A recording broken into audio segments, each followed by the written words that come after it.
Asiphinde sinibingelele sinamukele ngaphansi kwe-YouTube channel uSiba lukaZulu. Kwisifundo sethu namhlanje sizobheka izaga nezincazelo zakhona. Ake sihambeke sithathe izaga ezimbalwa nezincazelo zakhona. Isaga sokuqala ke sizosibheka isaga esithi imbiza izwiwa nguthi. Lesi simo ke sokukhuluma sisuke sisho abantu mangabe bebaningi kakhulu begcwele ebese sithi imbiza izwiwa nguthi. Isaga sesibili ke sizosithatha isaga esithi imbila iyaswela umsila ngokulayezela.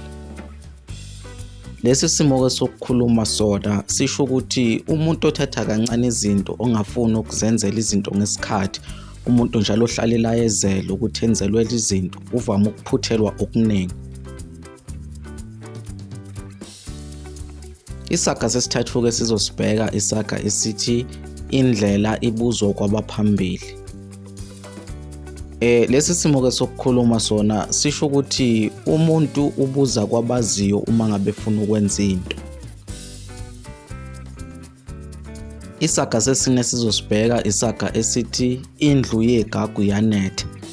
Lesi simo ke sokukhuluma sona sisho ukuthi umuntu okhuluma kakhulu uvama ukwehlulwa izinto uma ngabe seziqondene naye.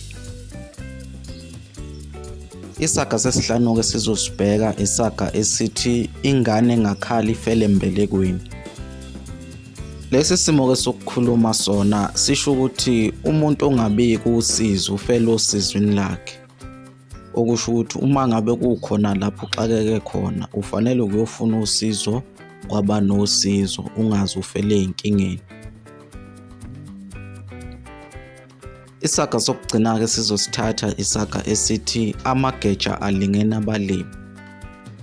Lesi simo ke sokukhuluma sisho ukuthi ilowo nalowo muntu usuke nento yakhe, izinto zisuke zilingene abantu, amageja asuke elingene abalimi.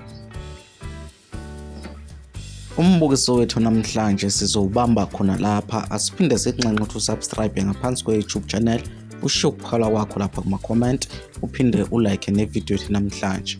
Kuze kube ngokuzayo siyavalelisa.